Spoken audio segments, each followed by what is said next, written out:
조선 북쪽 끝에 있는 마을 번호부라. 현대 조선왕이 자비를 베풀어 조선 땅에서 살아갈 수 있는 여진족 출신 사람이었지만 더러운 손 치우거라.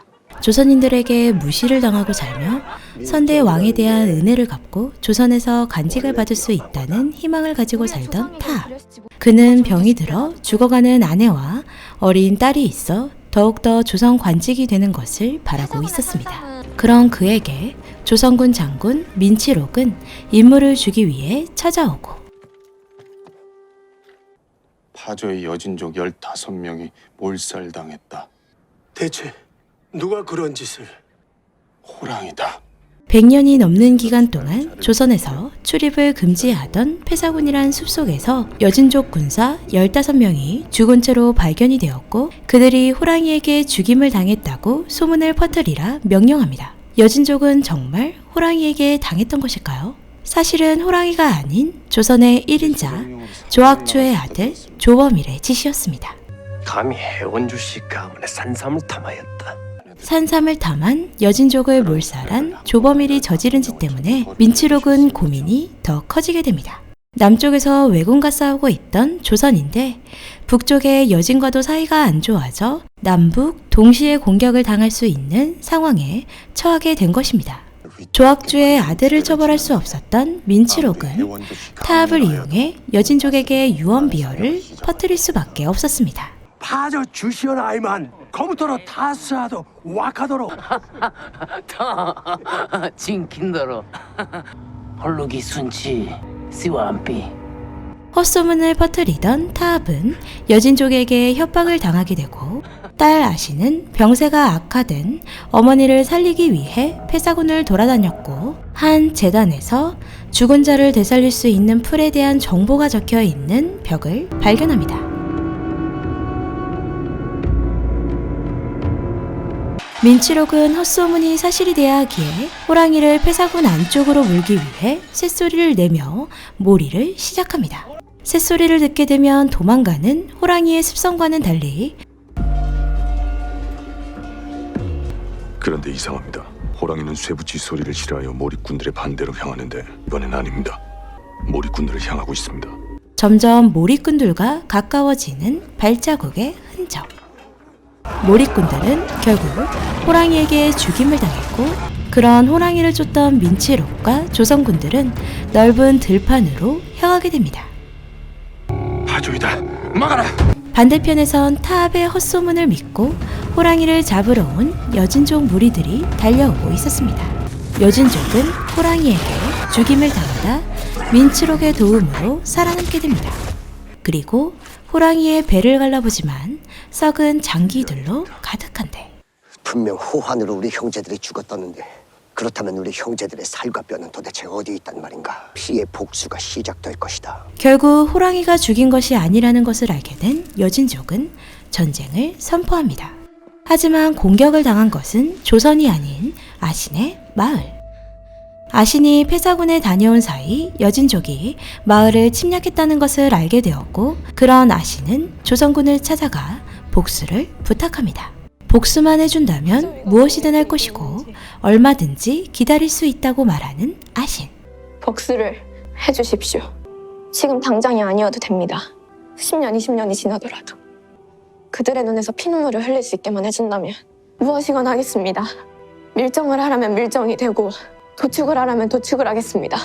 그보다 더 험한 일도 더 천한 일도 하겠습니다. 이 아이를 거두거라. 민치록의 도움으로 조선군 부대 안에서 생활을 시작한 아신. 성인이 되어서까지 조선군의 잡일을 도맡아 하는 것도 모자라 아신아. 네가 조선군을 죽이고도 여기서 살아남을 수 있을 것 같아? 성적으로 착취까지 당하지만 마을에 복수를 하기 위해 꿋꿋하게 버텨냅니다. 최소한의 인원만 남기고 출정 준비를 하게. 하지만 조선의 상황은 더욱 악화되어 왜구의 침략을 막아낼 힘이 부족해지고 급기야 민치록의 병사들까지 남쪽으로 지원을 가야 하는 상황에 처하게 됩니다.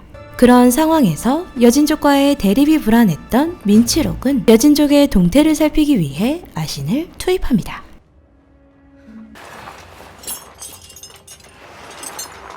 여진족의 주둔지에 잠입한 아신은 우연히 들어간 집에서 양팔과 다리가 잘린 채 목숨만 연명해 가고 있는 자신의 아버지 타압을 발견하게 됩니다. 분명 죽은 것으로만 알고 있었던 타압이 왜 이곳에서 이런 꼴로 살아있는 걸까요? 아시나. 반송장의 몸인 타압의 뜻대로 아버지의 목숨을 거둬들인 아신. 조선군 진영으로 돌아오다 우연히 조범일의 화살을 보게 되고 과거의 폐사군 안의 시체에서 보았던 화살과 일치하는 것을 떠올립니다. 무언가 수상함을 느낀 아신은 민치록이 떠난 틈을 타 일지를 훔쳐보고 드디어 알게 된 사실. 파저이의 여진족들이 폐사군의 삶을 노려 잠입하였다가 암습을 받아 몰살당하였습니다. 민치록은 타압에게 누명을 씌워 여진족과의 전쟁을 막은 것이었는데요. 너희 형제들이 죽임을 당한 곳에 이것이 있었다. 아신은 자신의 아버지에게 누명을 씌운 조선군에게 복수를 하기로 결심을 하고 생사초를 이용해 조선군들을 좀비로 만든 아신. 또한 몰살당했던 마을 사람들을 모두 생사초로 살려 돌보고 있었던 아신의 모습도 나옵니다. 정말 죽은 자를 되살린단 말이냐? 맞습니다. 그것만으로도 분이 안 풀린 아신은 이승희 의원에게 생사초 비밀을 알려 조선 전역에 복수를 하려고 합니다. 시즌2 마지막 엔딩을 장식하며 모두의 궁금증을 자아냈던 아신 캐릭터의 서사의 시작을 알린 아신전. 아신전 마지막 장면에서 아이다간에게 화살을 겨누는 아신의 모습으로 끝이 나는데 아무리 복수를 한다지만 혼자서 수많은 여진족 무리들과 대립한다는 것은 이해할 수 없는 장면 중 하나입니다. 그래서 이 장면으로 뇌피셜을 해보자면 아신이 실험에 성공하여 좀비떼를 거느릴 수 있게 되고 아신이 쏜 화살과 동시에 뒤에서 좀비떼들이 아이다간의 여진족 군사들을 덮치는 장면이 나오지 않을까 생각해 보았습니다.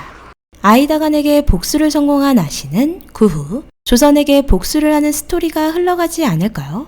1시간 반이라는 다소 짧은 러닝타임에 모두 담아내지 못한 스토리가 아쉬웠지만 시즌3로 넘어가는 중간다리 역할을 충분히 했다고 생각됩니다. 또한 아신이 생사초의 최초 발견자가 아니라는 점과 폐사군에서 피어난 생사초를 뜯어먹는 동물들도 좀비가 되는데 그러한 동물들이 외부에서 목격되지 않았다는 점이 시청자들에게 다음 편을 기대하게 만드는 요소가 되는 것 같습니다. 이상 드라마 킹덤 아신전 리뷰를 마치겠습니다. 재미있게 보셨다면 구독, 좋아요 부탁드립니다.